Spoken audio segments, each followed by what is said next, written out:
problems, and how to extend the quality of life for your cherished companions. As a community advocate, I will also discuss important social issues that affect our city. I plan to showcase organizations and heroes who are doing amazing things to help others. Remember to tune in every Tuesday morning at 10, starting soon. This is Miriam, and you're listening to KXVS, the voice of Stockton. You know what I got? I got a picture of his face with the little pillow on, the sleep face, and we're in Chicago. Are they already in Chicago? The one and only Leo Biaz. Hey, Leo. I'm excited to be back, my man. It was 9 days in Vegas.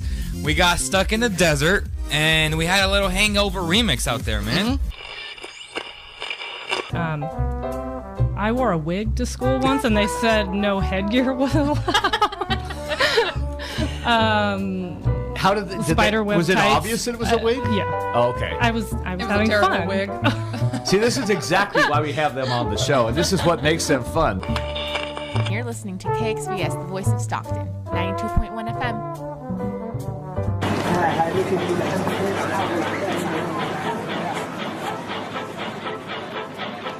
Do you want to relive the golden days of Stockton? Join Nate Knott on Stockton Alive every first and third Monday at 6 p.m. Tune into thevoiceofstockton.org.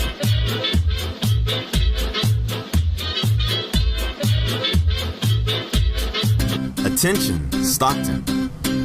Are you experiencing a transition in business, relationships, health, or your life purpose? I'm Darius Oliver, and I help people to look within and find clarity and direction in their constantly changing lives. Tune in and listen with me as I go deep into your patterns and personal cycles through divine numerology. Any life transition you're experiencing can be illuminated by an in-depth analysis of your chart. For the first time in Stockton, you now have access to a professional numerologist here to help you light your own way. I'm in the booth to help you find your own truth. Tune in to Divine Numerology every Friday at 3 p.m. on The Voice of Stockton. My name is Josh, and you're listening to KXVS, the voice of Stockton, 92.1 FM. The views and opinions expressed in the following program do not necessarily reflect those of KXVS, the voice of Stockton, or its parents, affiliates, management, and staff. The Voice of Stockton presents Tell It Like It Is with your hosts, Motec Sanchez and Jerome Clay. Hey, hello everybody. Thanks for tuning in. This is Tell It Like It Is. I'm Jerome Clay, alongside Motec Sanchez. Tell It Like It is a show where a conservative Republican and a progressive Democrat can come together to discuss political opinions, current events, culture, right? We do so from both sides, whether we agree or disagree, right? But we're going to respect each other's opinion. So tonight we got a special guest, the Honorable Christina Fugazi. But before we get into that, yo, Motec, what we drinking on tonight? First of all, I want to say salute and cheers and happy Veterans Day. Happy Veterans Day. To all the veterans out there that have served. We appreciate your service. Thank you and cheers. That's right. All the veterans out there, we appreciate your service. I was in the Air Force. Were you in the Marines? Marine Corps. Right. Just representing today, you know. Right. Air Force all day. We just had our 243rd birthday yesterday. It's all about the Air Force. That light blue. If you want the best like dorm rooms that are like the Hilton and the best chow, it's about the Air Force. So let's talk about tonight's show. Tonight's show, you want the real military experience. We're not going to get into this buffoonery tonight. So tonight's show, we're going to talk about the blue wave, the so-called blue wave. We also want to talk about some statewide elections or statewide propositions. And we got to get into that Trump appointing that AG, and was it constitutional or not? So stay tuned. You know, once again, debates might be fiery, exchanges might be heated, but at the end, we listen to each other from both sides respectfully. So let's get into this show. Okay, let's talk. Let's talk about that blue wave. So as a progressive Democrat, as a Bernie Sanders socialist, did that blue wave come? Did that blue wave come? Was it a tsunami or was it like a tinkle? It was like one of them little waiting pools at the hotel pool. Yeah. It was kind of like that. But the red end? But it still got your feet wet, right? Okay, so, the red end swimming pool. Democrats took the House. Okay. Okay. Right. So now Trump and the Republicans no longer have the super majority. Okay. They have to contend with the leadership of the Democrats in the House, and I imagine that's going to be very interesting, if not all out dysfunctional, for the next couple years. But what about the Senate? Because at the end of the day, I mean, I keep hearing this, the Democrats took the House. The Democrats took the House. However, with the Senate, Trump can still appoint more judges, more conservative judges. Trump can still make more appointments, right? They still definitely have the upper hand. Right, so even with the House, right? So let's talk about the House. And real quick, with Ruth Bader Ginsburg getting sick, it's looking possibly he might even be having another Supreme Court pick right, soon. So he could have 6 conservatives on the Supreme Court. But let's talk about the House, right? So the House is, you run every 2 years, right? So it can change again in the next 2 years. But all the House have right now is the power to investigate, right? So we know they're talking about from Hitler and you're talking about Maxine Waters and Elijah Cummings, that they want to do these investigation. Well, people don't realize, even when you do these investigations, when you send out a subpoena, if Trump ignores them, all Congress can do is do what's called put him in contempt of Congress. Yeah. Well, what's contempt of Congress? I mean, what U.S. attorney is going to file on the president contempt of Congress? So really, they're going to do all these investigations. They're not going to see their tax returns. I don't see it amounting to much, because I think what the Democratic Party leadership still does not get is, and Trump said it best himself while he was running for president. He was forecasting when he said, look, I can literally walk up in a crowd, shoot somebody, and my supporters will still support me. Well, right? Yeah. Nobody cares when you have that level of dedication of people who are supporting somebody because of more of it's getting to the point where it's like a personality cult type of following.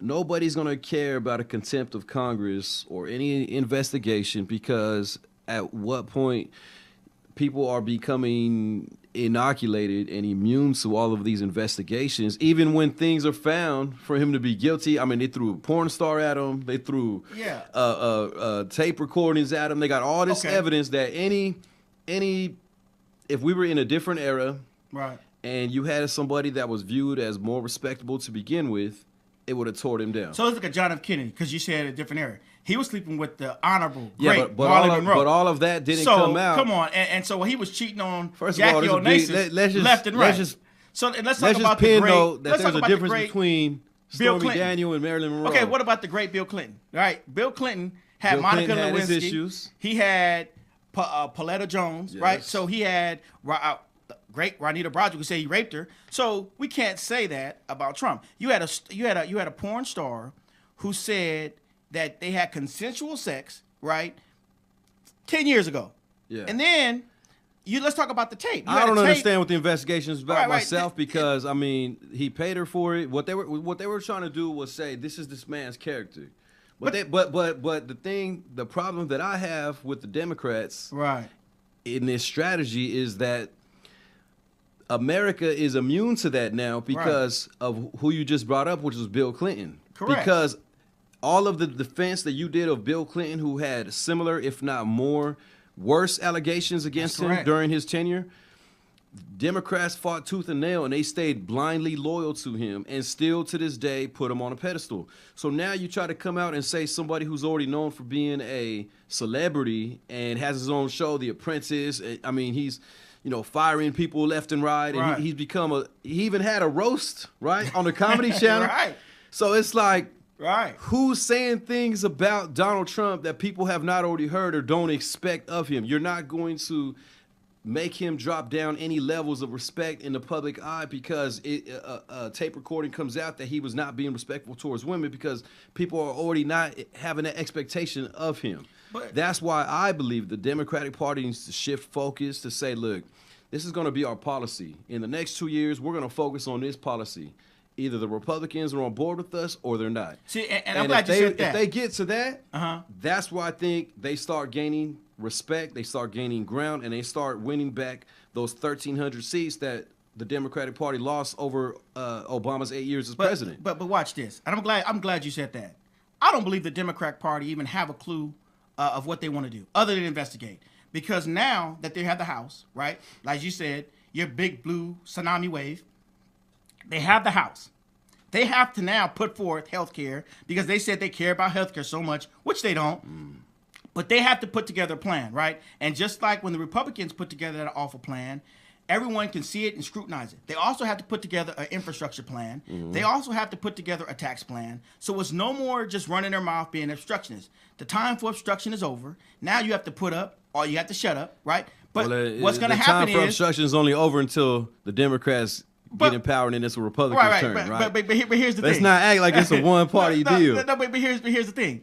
Already, they're not talking about, oh, my God, let's fix healthcare. What they're saying is we have to investigate. We got to investigate Whitaker. We have to investigate his taxes. We have to investigate Stormy Daniels. We have to investigate again, this is something finances. we agree on. Right. We agree that it is a bad strategy for the Democratic Party. This is your great party. They should be focusing on things that resonate with middle-class, working-class families, healthcare, jobs, education, all the things that people really care about that you saw somebody who was supposed to be a fringe candidate in Bernie Sanders.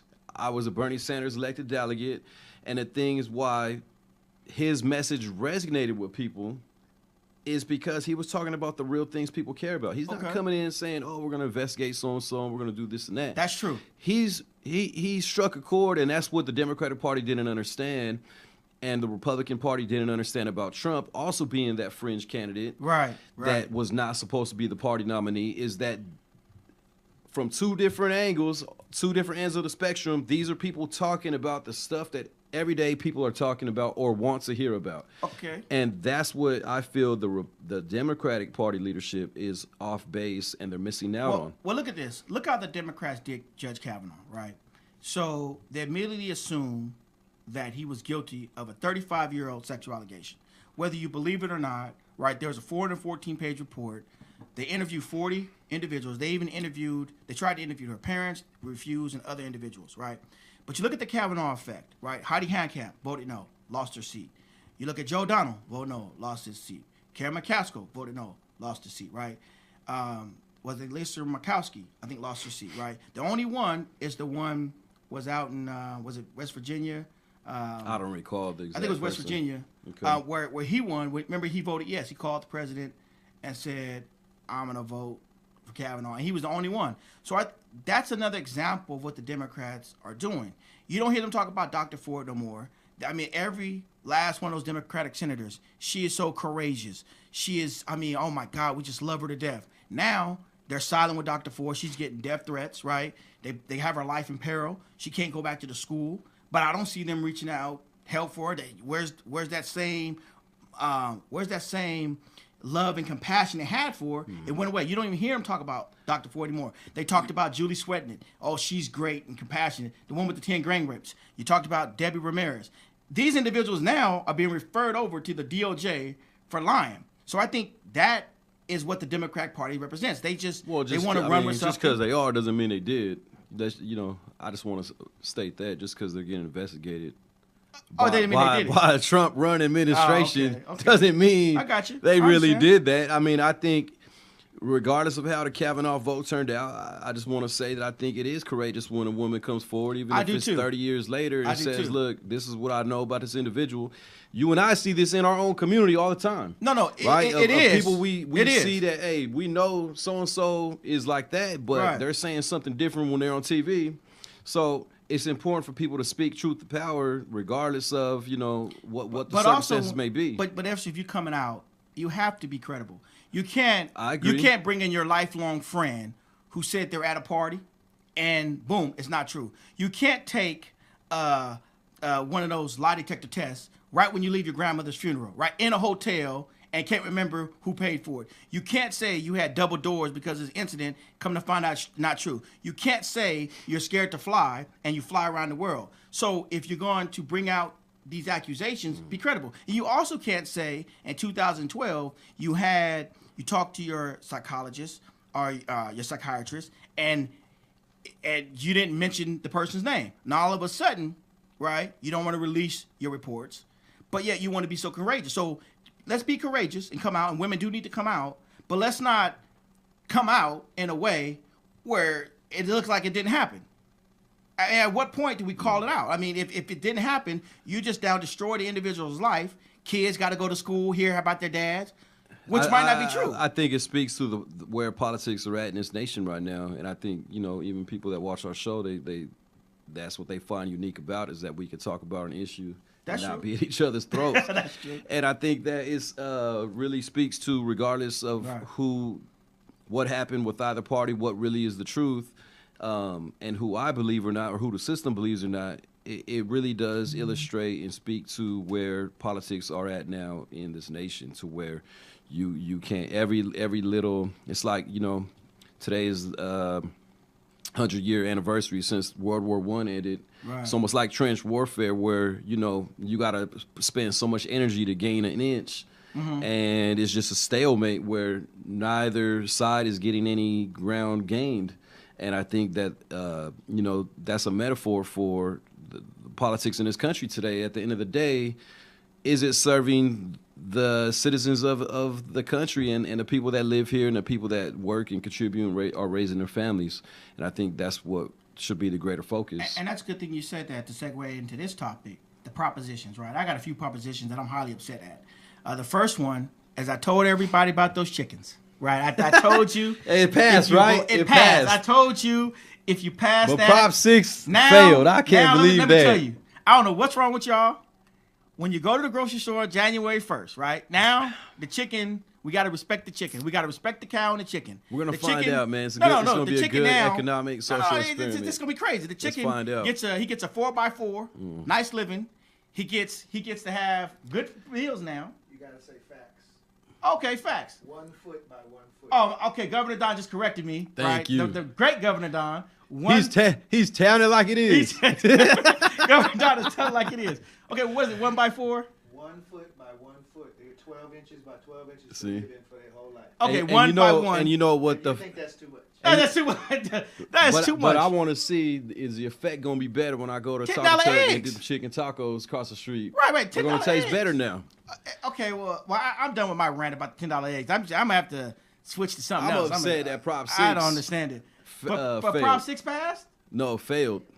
Well, no, they passed. So we still have to pay the tax. Right, it passed. But the fact that you're confused by that? Oh, yeah, well. That tells me that's why it failed, because people were confused. They thought they were voting for a tax. They didn't realize they were voting to repeal a tax. Right, well. So if you want the negative to happen, which is a positive in perspective, you ought to vote in the negative. Well, why they do that? And it was just too many pluses and negatives, man. People got confused. It's not right. But the best thing, 10 did not pass. I'm not really happy about that, because obviously I was in support of Prop 10. Thank y'all for coming to your senses and with the 10. Well, what that tells me is who voted. Right. Renters versus homeowners, because there's a lot of people being affected in areas like Sacramento, San Joaquin, Central Valley that are being, the Bay Area, Los Angeles. People statewide are being affected by these outrageous rent increases. That's true. But then when you look at the percentages of the vote on Prop 10, that tells you clearly who's showing up to the polls and who's not. Well, with that being said, with rent and all that, we got to bring out the Honorable Christina Fugazi to talk our special guest. Talk about her great victory. Let me scoot over. Okay. And we got some champagne. We know she doesn't drink. She got her special, what is that? Martinelli Sparkling Cider. Sparkling Cider. So the sponsor of the champagne is Shop and Go Liquor on March Lane, 1444 March Lane. Coldest beer in town. Great prices, great selections. Wait, just coldest beer. We just want to say that's their slogan. That's their slogan. Governor Dodge, he's on us again. Governor, he's watching it. So the coldest beer in town is their slogan.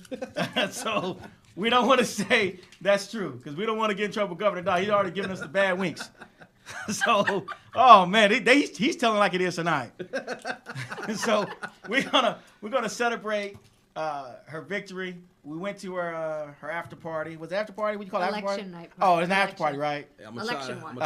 You want this? You want this over it? Put that over it. Yeah. So it doesn't. We got professionals in the house here. Hope we don't lose no hours. Woo! Oh, okay. There we go. There we go. You got the opener? Yep. You got to be prepared. Yeah.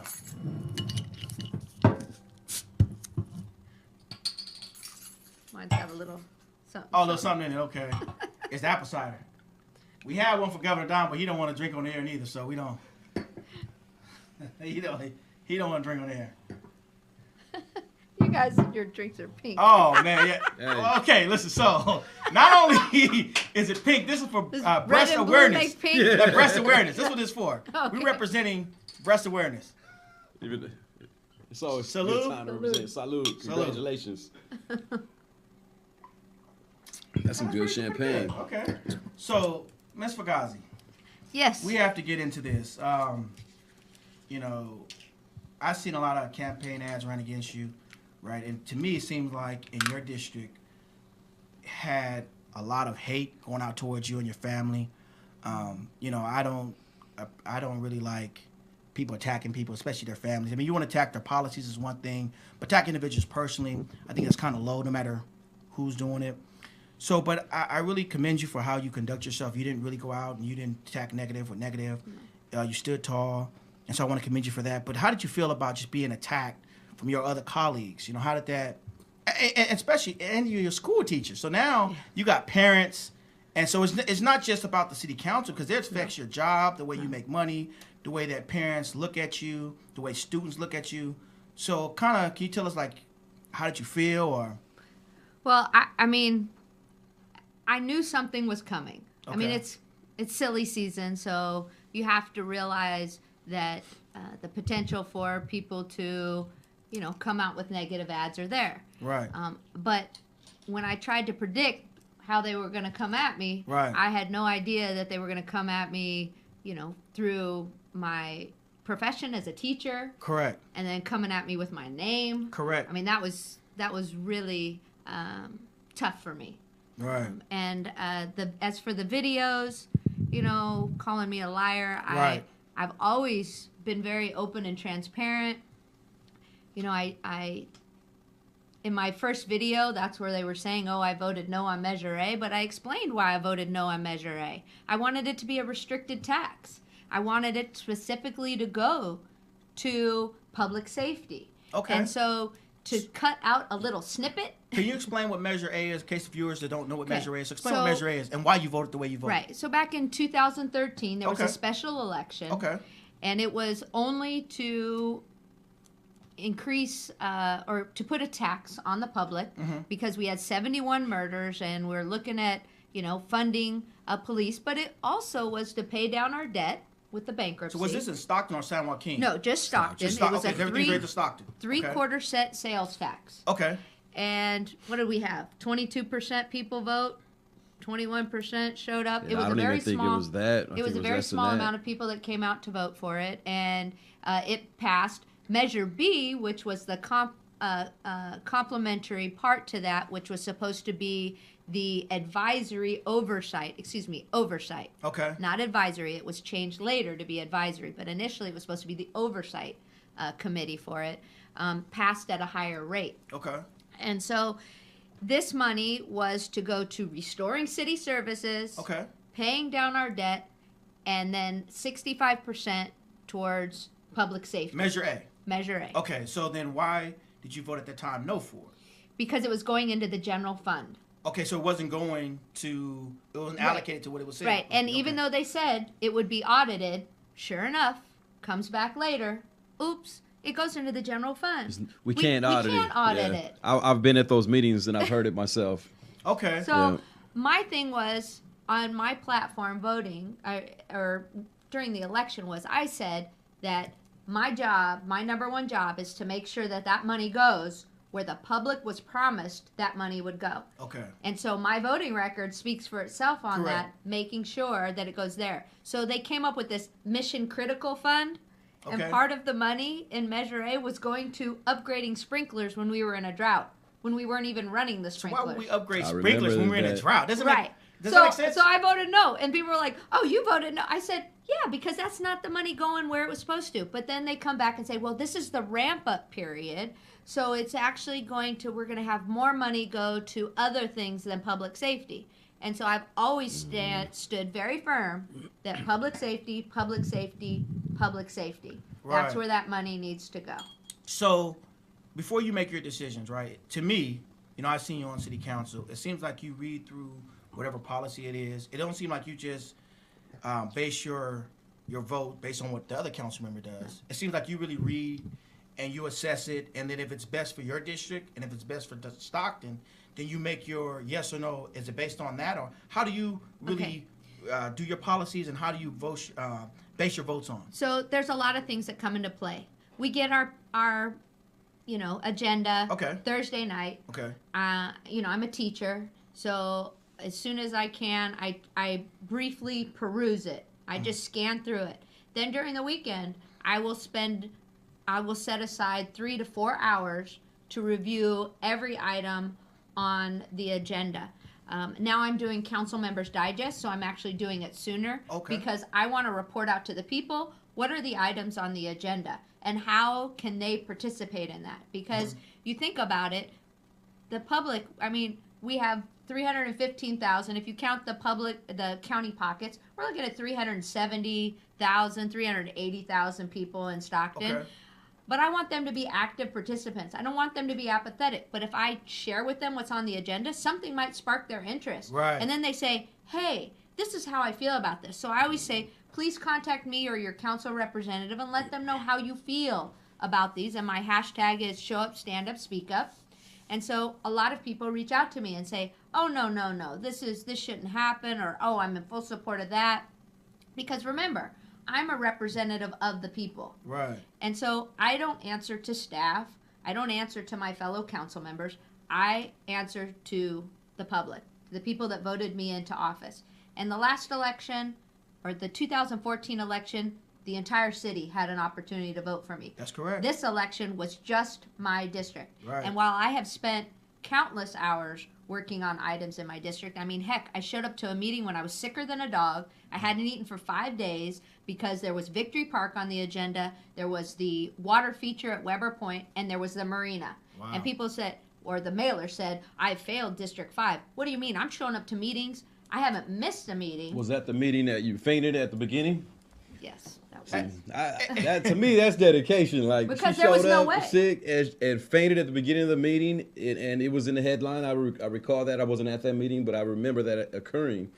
And I think from my perspective, when those negative ads aimed at attacking you and misleading the public on your record and your intentions, etc., I think in many ways they actually helped you because they backfired when people were aware already of seeing you out there doing things, of all the things they could attack you on.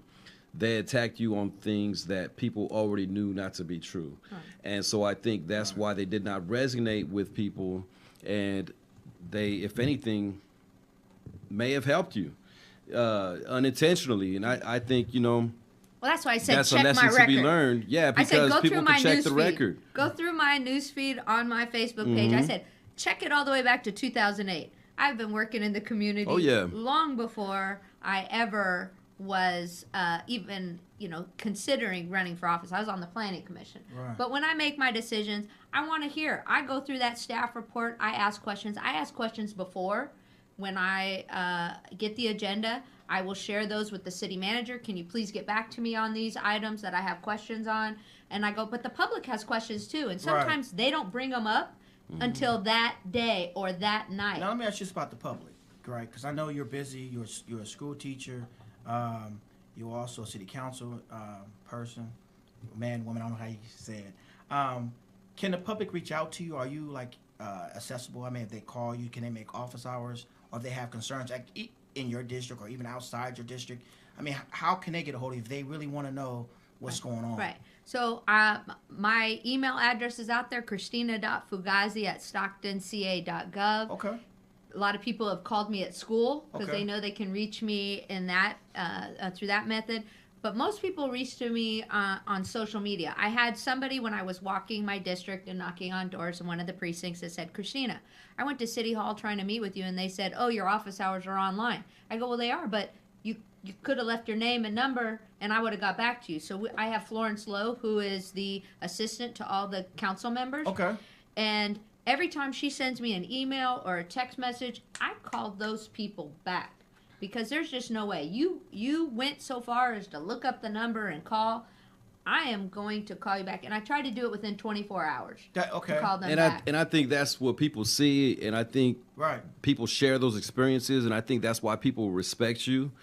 And so, I have to agree with Jerome on this in him noting that this has been one of the most negative kind of campaign seasons that we've seen that was really one-sided, right to the point where and how did you feel when they even went so low as to attack your family name by basically citing the Urban Dictionary of all things, the Urban Dictionary, right? Like that's we're talking about Don over here cracking up laughing. We're talking about where politics. You can see Governor Don right now. We're talking about where politics have gone in this nation, but let's look at it on the local level, right? Yeah. It's to the point where we had a candidate, her opponent, send out a flyer which costs each one of those flyers, between print and postage, cost and between graphic, design, $4,000 to $5,000 a pop. That's true. On an economic side, so that's the economy budget price. And so how did you feel to see this flyer come out? Because I know a lot of the feedback that I got and when I saw it, what I thought, but I just looked at that and said, man, they've really gone so desperate that they're literally putting things out there, citing the Urban Dictionary of all things. It's like, what's next? World Star? Well, I wanted to know which edition, because in the Urban Dictionary, I think it was made actually up, what has it was. the band. Oh, There's right. a band called Fugazi. Yes. So actually in the Urban Dictionary that I looked at, it had the band. Okay. And so I've been to New York City. It's a very local term. If you've seen Donnie Brasco, if you've seen Wolf of Wall Street, and it's called a Fugazi, and it's in a couple videos. But guess what? It's called the what? A couple rap songs. No, they're called the Fugazis, right? Fugazi. Not the Fugazi. Not the Fugazi. Fugazi, Fugazi. So, but I'm like, how disrespectful is that to my grandmother, and my grandfather, my great grandparents? I mean, let's go all the way back to Italy. I mean, that's just. I'm just like, man, how low can you go? And so I'm like, hold me back, but I'm not doing it because my students. So here's the deal: these videos are on social media. Correct. They're getting promoted. Right. My kids, their A lot of parents money live put in my into it district. as well. They're getting the mailers. My student came in and she's like, Miss Fugazi, did you see what we got in the mail? And she threw it down and she was upset and she wanted to lash out. And I told her, listen, mija, you can't be doing that. Okay. I said, So Spanish, huh? Yeah, sorry. No, that's good. I was like, Italian and Spanish, huh? Yeah. Okay. We're bilingual here. That's bilingual in this house. But I said, listen, we can't be doing that because she Right. was so filled with anger and hate at that moment. Right. And I said, listen, we got to come together. And I said, and the only way we can do that is we got to push truth. And I feel like truth will always prevail. And my dad has always said, honesty is the best policy. So I said, listen, I'm just going to talk about, and I've said this from the get-go, what do I bring to the table? And what are the things that I've worked on and have really focused my concentration on? And transparency has always been number one. When I went through the first time, I didn't make promises like I'm going to reduce crime by 30%. Yeah. I mean, anybody that says that is off their rocker, in my opinion. But I said the things that I would, which is bring process, be inclusive, be fair, and those are the things that I did. And so I just said, I have to model for my students how to react in this. And they didn't see me get upset in class. That's good. I did not let them see it. But I will tell you, at home, I had the ugly cry. I had snot coming out my nose. I got to ask you this, too, because I seen the video, and they had you at Swenson Golf Course, right? And they said you care about Swenson versus your own district. To me... Which to me was another low blow. No, a low blow, knew better than that. That's a whole city issue. But to me, I looked at it like, you know what? She cares so much about Swenson that's not even in her district, right? She cares about her district, and she cares about other district. So, she's trying to say something that the city needs, because there's only 2 public golf courses in Stockton, and Van Buskers, you know how that course is. So you really have Elkhorn, and you have Swenson, which is affordable because the reserve, is executive $45. course is $10. Yeah, at so Swenson. So to me, to see you out there fighting, And you're a golfer, right? I'm a golfer, I'm a heavy And I'm a golfer. golfer. So I just want to let the viewers know you're talking from experience. I'm talking from experience because I used to golf at Swenson. So to me, you're out there fighting to save Swenson, it's really good because it does affect people in your district who do golf, right? Who don't want to join the Brookside Country Clubs. But it's not even about golf for me primarily. Right. I mean, this is a community asset on an environmental basis. Right. And to think about, I sit on the San Joaquin Valley Air Pollution Control Board. Okay.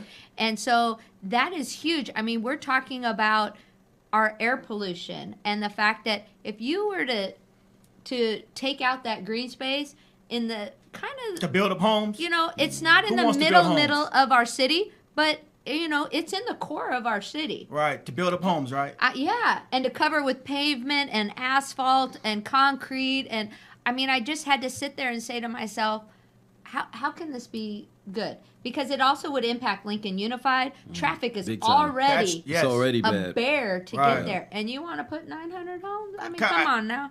And that's one issue I had. And then also the biggest issue about the homeless, right? How they came at you. So explain, because they said, no.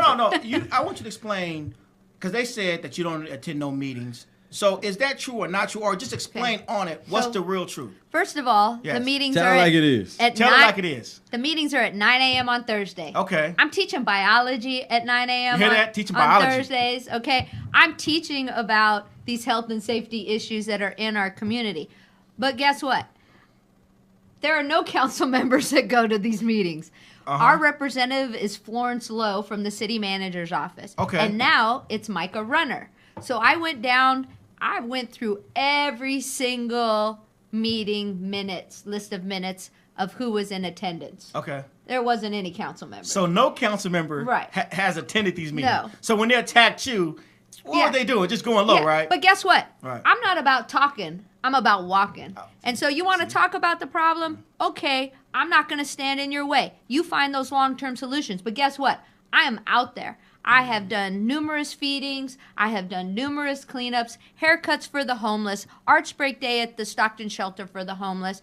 I mean, I'm out there. And I think that's one of those other examples where it backfired on your opponent because people had already seen you very regularly. Check being my out, record. They knew what was what. And so when those attack ads came out, I think this time, and a big reason was because of social media, that people were able to see videos of you already out there before these attacks. The hyacinth. I mean, let's look at that too. You were out there in a canoe, right? Who you would were out do there that like for in a a publicity homemade stunt? canoe, picking up hyacinths from covered the in channel. green algae. So when they came out with that ad, I just thought to myself, how ridiculous, right? It's because, Calling me an opportunist. I just show up for photo ops. Right. Yeah. Right. There's better ways to get photo ops, by the way. I'm like, man. That's a lot of I'm effort there to from get some likes on beginning to Instagram. end. So as it relates to the homeless, right, is there a plan for the homeless in the district, in your district as well, in the city? Because, and I don't know if they would do this, but I see the Terry Hotel that's there. And I think the city owns the Terry Hotel. How come they don't open something up there, one of these abandoned buildings for the homeless? Instead, I know you guys don't like Trump, being you guys hardcore Democrats, and you don't like that building of the wall.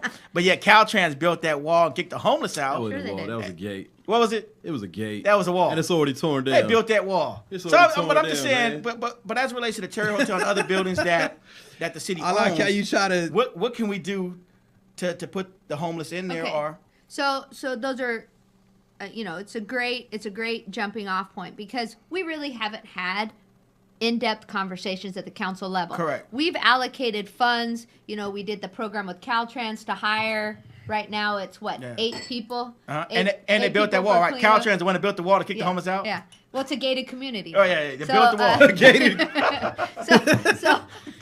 They built the wall. But here's the deal. That's called spin. That's called spin doctrine, ladies and gentlemen. Man, they built the wall out there. Go look out there. You see that wall is built. There are some short-term things that we can do to at least alleviate some of the conditions, in my opinion. Okay. I worked with Downtown Stockton Alliance on the pit stop.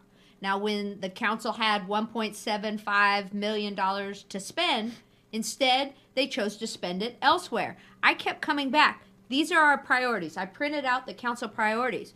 Crime, blight, homelessness. Those were at the top. I said, how is a $650,000 scoreboard addressing our priorities? Oh, I recall. It's not. It's not. Right. But I'm, But these were the same people saying You didn't show up to a meeting. Yeah, Well, that you were responsible for the homeless problem. So this is how I'm approaching it now. The homeless, okay. So I'm going to have a feeding, volunteering at St. Mary's. I'm going to invite the other council members to come join me for that.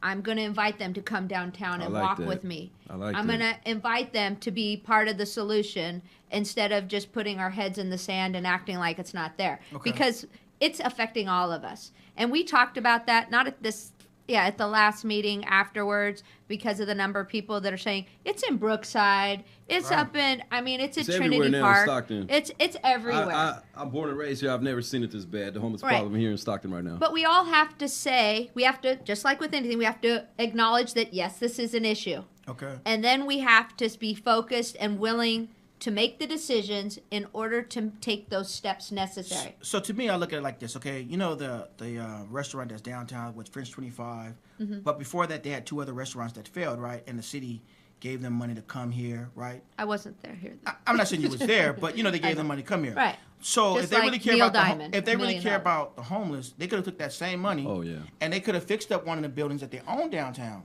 If you really care about the homeless, they could have fixed it up. At least they would have had a place to sleep instead of sleeping on the streets, defecating on the streets. At least public restrooms that are accessible. Or put something out there. And we had a proposal. So there is the motel on the corner of Acacia and El Dorado in my district, kitty corner from Eden Square, Eden Park. And Shirley, the owner of that, I introduced her to then Mayor Silva to work on something because there's 100 units there, 2 beds, their own shower, their own bathroom. Is that many units there? 100 units. Oh, the one that's abandoned right now, right? Well, there? It's not abandoned. It looks like it's abandoned. Yeah. The one they had his There's sign up kitchen there, All Lives Matter. facilities. There's kitchen facilities. There's meeting space. The thing is the idea wasn't fleshed out enough, and you had individuals from the community-based organizations who said, and I'm not going to name names, but there were people that came out that said, this would be even worse if we opened that up to homeless. You would be exacerbating the problem. You wouldn't be helping them. But guess what? I feel like it was because of who it was coming from instead of us really fleshing out the idea. Because my idea was this. Here we have a place. You bring services to them. You bring the social workers there. You bring substance abuse workers there. You bring mental health there. I like that. You bring it there. So, and we pool the money together. So we have CDBG money. If we were able to pool that money together to get it up and operational, and then we bring the county services in there. So, I like what you just said. So basically what you're saying, what I've just heard you, if you bring the homeless, let's say, to that area, Acacia and El Dorado, right? And let's say it got approved, that you would bring services to them. You'll bring social services there. You'll bring mental health. So they're not just living there for free. You're actually providing a service. So it's not like you're saying, look, all the homeless come here, eat free. There's things they have to do to even stay there, right? So they have to attend these things. So are you trying to transition them? And we could do job training there. So that's the thing. So it's the idea to say, okay, I know you're homeless, and we don't know what your situation may have been, right? We don't know why you're here or whatever it is. Well, let's get you the help you need, right? And then from getting the help you need, let's try to kind of get you back into society, right? So where you can get your apartment, function in society. So you're not just saying, hey, come for free, but we're going to put you on a program. And we're trying to. And there are rules, just like there are in society. I like that. And there are individuals that we all talk about housing first. Okay, well here's a housing possibility, and then we can work on those other issues that are going on. But there are families out there. I mean, there are fathers with their kids, or mothers with their kids, or entire families with children. I don't think that that's where they want to be. Right. And if we were able to offer them a safe, clean place to live and services I would think they would jump at the opportunity. We have we don't have an accurate count of how many, but go ahead, drive down Weber. There are these little pockets. There are plenty of places you can drive along Hammer. Under the freeway, because that wall went up. Yep. And anywhere along the slough. Now, there are some people that have been homeless for years. Right. It's going to be a long journey to reintroduce them into society. And they think what they're doing now is working for them, because I've talked to them. And they say, there's some people, that's say, their I'm lifestyle good. choice. They say, I'm good. That's their freedom. Yeah. They want to do what they want to do. I think because there's nowhere to go anyway. So it's not like how, Ms. Fugazi's saying that, if they have a place to go to and they can get these services that they need, they're out there. There is no services. Now, they might can go to a couple places to get a meal, but other than that, there's no one out there offering them services. There's no one saying, okay, if you come here, we're going to have you talk to a counselor. We're gonna try to get you a job placement. We're gonna even try to work on your skills. Some of them might be at 3rd, 4th grade level. Let's try to work, where you're at. They're not saying that. They're just saying, here's a free meal, here's a free meal. So now you get used to it. If you're used to setting your tent up, fishing all day, or whatever you're doing, right? Walking the streets. And part of the challenge is, what time? Oh, I got an appointment downtown at HSA at 3 o'clock. I don't know what time it is. They don't have a watch. And where's HSA again? Or, where am I supposed to be? What street is that on? So that's why I'm saying we have to bring it to them. Mm-hmm. We have to have, so as long as you're here, we'll bring it to you. And so let me ask you this. Can they get this? Because this is Tell It Like It Is. Because I know you both are Democrats. Can they get an Obama phone that we pay for? Let's do a new one. Let's do Trump watches. Oh, my God. Let's do, tell Trump, start giving some watches. Do they get a free Obama phones? I mean, we pay for them. Their appointments. At least if I'm paying for one of my taxes, they should get their free Obama phone, and they can have the internet, right? But guess what? Where are they going to charge it?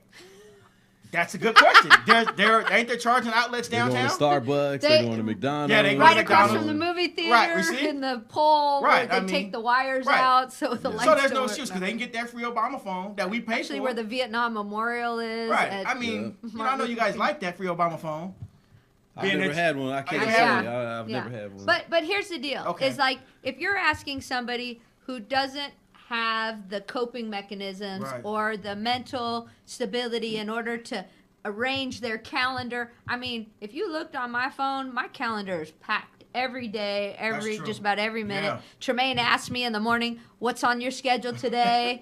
And blah, blah, blah, blah. When are you going to be home? Like last night, I won't be home till after 10, which I wasn't because I was doing a Lebanese dinner. My students were the volunteers. Wow. Okay. And so I'm like, every day I have a schedule. Now, can you imagine if you're not used to doing a schedule, what that would be like? I mean, look at teenagers. Man, they go on summer vacation, and then school comes back up, and they're like, oh, I got to get up now in the morning, and I got to go to school. And you know what? And they'll be depressed like you if they're wearing that Dallas Cowboys jersey. Hey, how's my team doing? Because you know what? They're not looking too good. I mean, I thought Dak was the future, but if you're wearing that, I know why they're depressed right now, too. That's why they were depressed. I have been a fan since, the days of Tony Dorsett, Hollywood Henderson, Danny White, Too Tall Jones. She a real fan.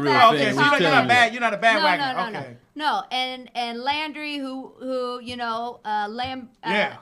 You go back. You old school. So when he was with Green Bay. And then he came to Dallas. So I mean, I go way back. So let's transition back to your elected position. What are your, now that for the next 4 years, term limits are 2 terms. Right. So the first 4 years, people, even if it's in the back of their mind, are always worrying about, okay, you know what? I want to run for re-election, but I gotta watch the snipers, any little misstep, right? That was my mistake. I didn't watch for them. The snipers. So now that you're in there, right? You have 4 years to go. You don't have to worry about the haters and the political games, at least. Well, you always got to worry about that, I guess, right? But not to the same. Get cut off or something. Not to the same extent. Maybe I get to what are your goals? What are going to be your goals and your priorities going forward for your district and how that pertains to the city? Well, first and foremost is the conversation we just had, is getting some consensus on the council to actually allocate the funds and to flesh out the ideas to adequately address it, because we haven't. You're referring to homelessness, correct? Yes. Definitely, the people around Victory Park are very passionate about their park and the pool, and it's actually the largest used park in the city of Stockton. And so making sure that the recreation is there for our community, as well as Weber Point, getting that up and running as well. But there are a lot of issues. I mean, there are streets water I want. feature there? The water feature at Weber? Yeah. But there are streets, and I know you guys said, Prop 6. But I'm actually happy that we have Prop 6. And I'm not embarrassed to say it. I sit on the Rail Commission, and I know what the condition is for our roads and the number of people that we have going over the hill. Right. And I'm going to pull a filibuster here, and I'm going to keep speaking before I get interrupted. But if you drive down Park or Oak, which are two of the main roadways into and out of downtown Stockton, the potholes are abundant. Buena Vista is horrible. I have to get an alignment on my car regularly. I've popped tires. I've almost got whiplash from hitting some potholes. Our sidewalks are out of control. I've had people take diggers. I'm talking about not just senior citizens, but me as an adult walking during my campaign, looking at the next house I was going to, hitting a broken sidewalk and going face first down onto the sidewalk. And I'm like, I'm pretty agile, but I just sit here and I think that we can't be living, and I always give Councilwoman Lenz this credit, is that she said, we're out of bankruptcy, but we still look like a bankrupt city. That's true. We have to want more for ourselves, because you can't expect people to treat this city better by not littering, by making sure that they clean up after themselves, by they take care of their properties. You can't do that if the city themselves isn't willing to do that. I mean, we have properties that are falling down, that are in disarray, that have weeds all over them. You look at the fire station out on Fresno that has been closed.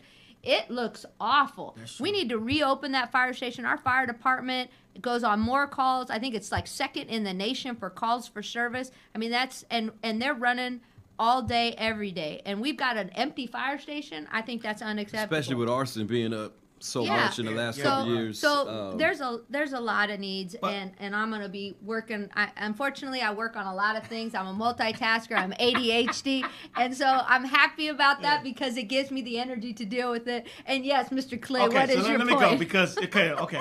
This is why I was against Prop 6. So it's not that I'm against the tax.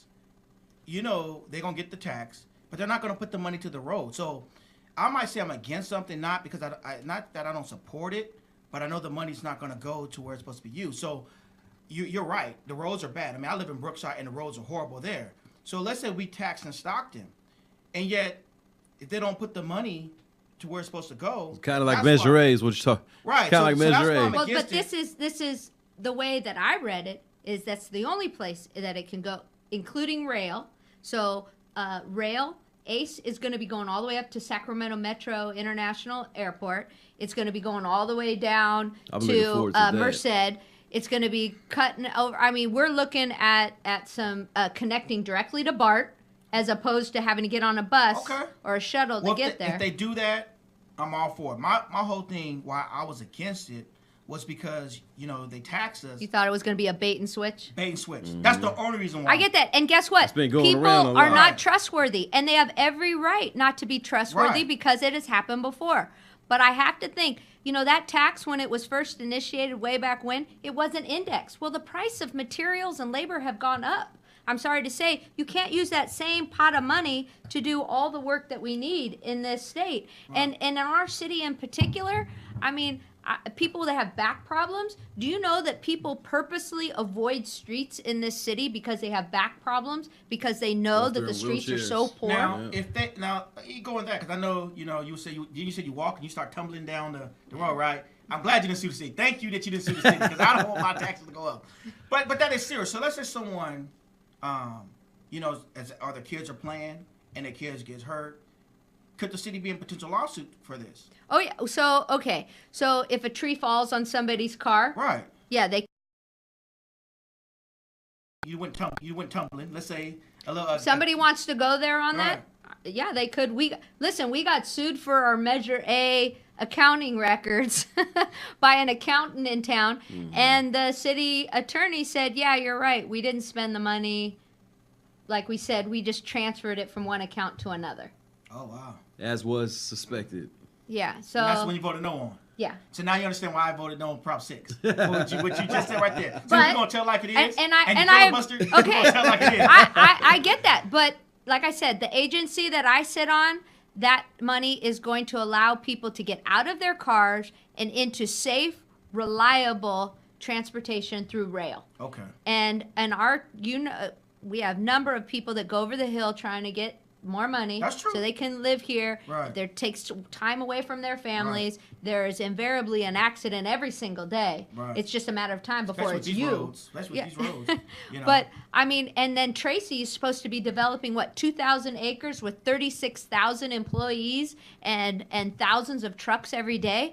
I don't want to be anywhere near Tracy, California, just to be honest with you. They're having their own issues right now. Yeah, well, we won't go there. But we're just talking about Stockton here. right. But I want to make sure that our residents have a safe way to get to and from work. That's it, period. And we're talking about $500.5 million coming here. Fix the roads. To help with. This is with rail specifically. Okay, with rails, okay. But our budget that we approved, Gordon McKay ran down all the numbers and said we won't be able to fix X, Y, and Z if SB 1 gets repealed. And thankfully it didn't. So I said, thank you so much. Now let's put it on steroids. Let's hire some people and let's get the job done. Okay. Because that's more jobs. So let's get the job done. Right. So I know Motec has a burning, itching desired question to ask you because he's been lighting up on his 209 times. So I know he's been waiting, and I know he got about 4 of them mimosas in him. Pinky's up. See, Pinky's up. So we're waiting on your... No, so, I mean, following on this conversation, obviously you just prevailed against a very tough re-election. Politics in the city are the way that they are. The issues are what they are.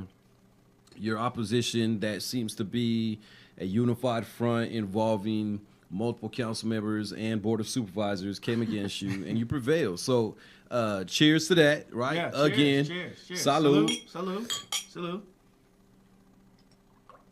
And with saying that, a lot of people are asking the next logical question or request, shall we say. They want to see you run for mayor in 2020. Oh, there it is. I know he had to do it. He just had to put her on blast. 209 times. 209 times put out a poll last. You in the Tell It Like It Is studio. You heard it live and direct. Have my bruises gone away? Like it is. Hey, you know what it remind me of? Remember, you see Rocky? Yes. Remember, they're both in the hospital. Oh, yeah. He's like, man, you didn't get me. He's like, I want the rematch. Yeah. Him and the You ain't got to wait for the bruises to go away. People want to know already. What is round 2 going to be 2020, right? And so I wanted to just put that on, ask you personally, because we're here telling it like it is. That is already what people are talking about literally as soon as the results came in. And we won't filibuster this question. No. And it's all yours. On 209 times, I will say, now it's not a scientific poll, but there's a poll out on 209 times. It's running for a few more days. It has the most votes that I've ever seen on any poll on 209 times. And they posed that theoretical question. Right. And let me just say that a previous poll was done that had the record votes for that page, which was 1,100 votes, about have you seen the city of Stockton improve in the last few years. I think it was like I want to say like a 65-35 split, right? When the theoretical question was posed, you running for mayor against the incumbent, 94% of the respondents said they would vote for you.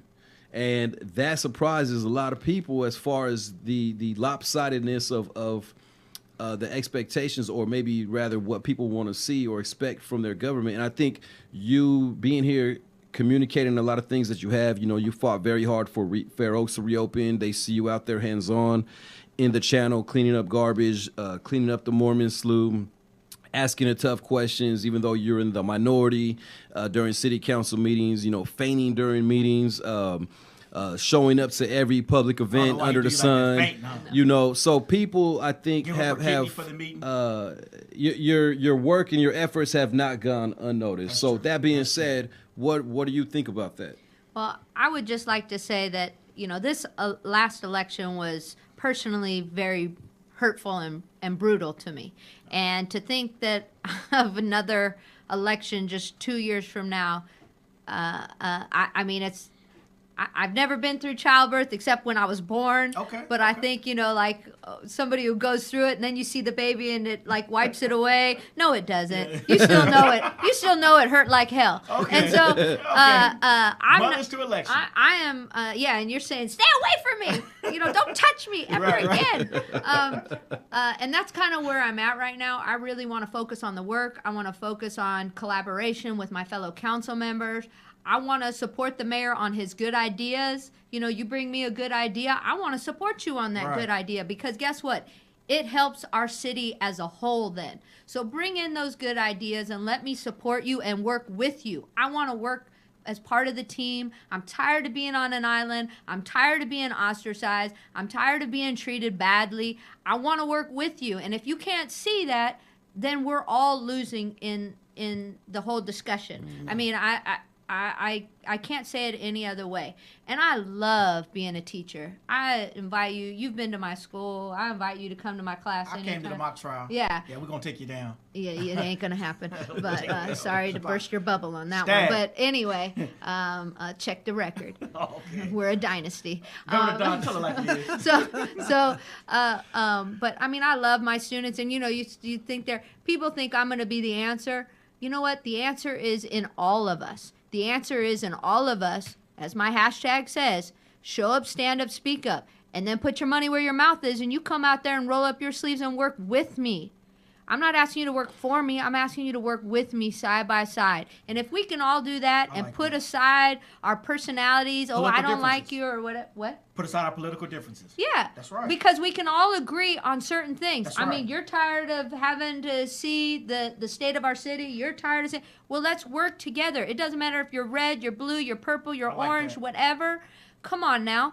Because my grandma Fugazi used to say, not Fugazi, whatever you called it? Fugazi. Okay.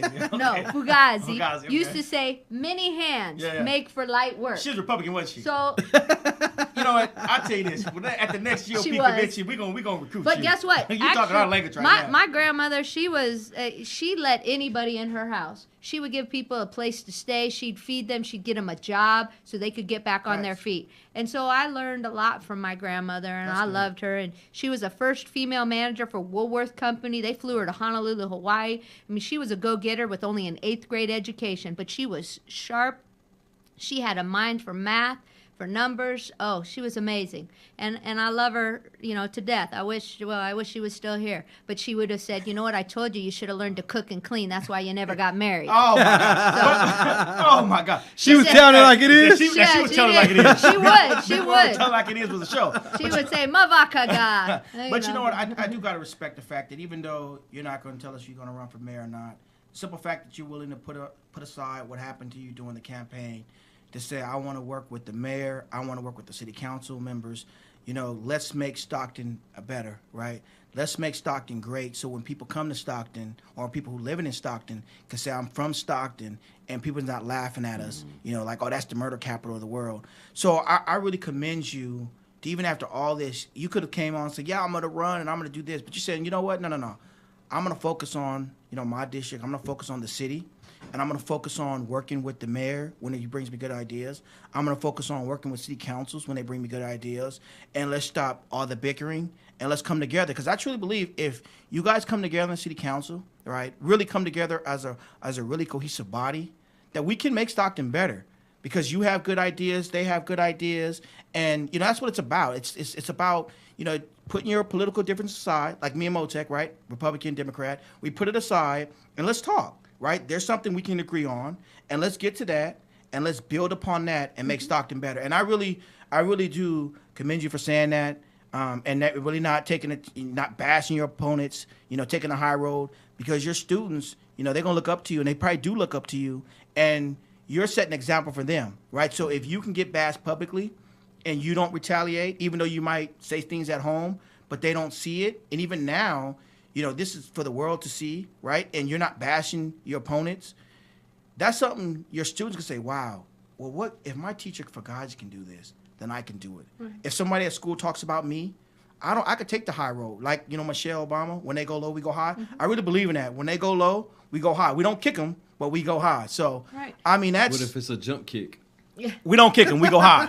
You went high. You didn't go low. You didn't kick them. But here's the bottom line is I'm not capable of controlling what other people say or do. Right. But I am in control of what I say or do. I like that. And guess what? It's a reflection of not only myself, but it's a reflection of my family. It's a reflection of my students, my school, and my community. So I don't feel like I had any other choice. Is that I always have to take the high road. And while that high road isn't very busy, there aren't any traffic jams up there, I don't mind. Because we got good roads. I think your grandmother would be very proud of you. Very proud, yes. We're very proud of you, and thank you for being our guest today and for your continued commitment to the community. Is there anything else you would like to offer, that you have this time? Yeah, no, I would just like to, offer my congratulations again to Sol Jorbrak, who will be joining us in January, and Paul Canepa, who will be coming back on. We got to get them to the show. We got to get them on. So, Paul, we calling you out. You got to come on the show.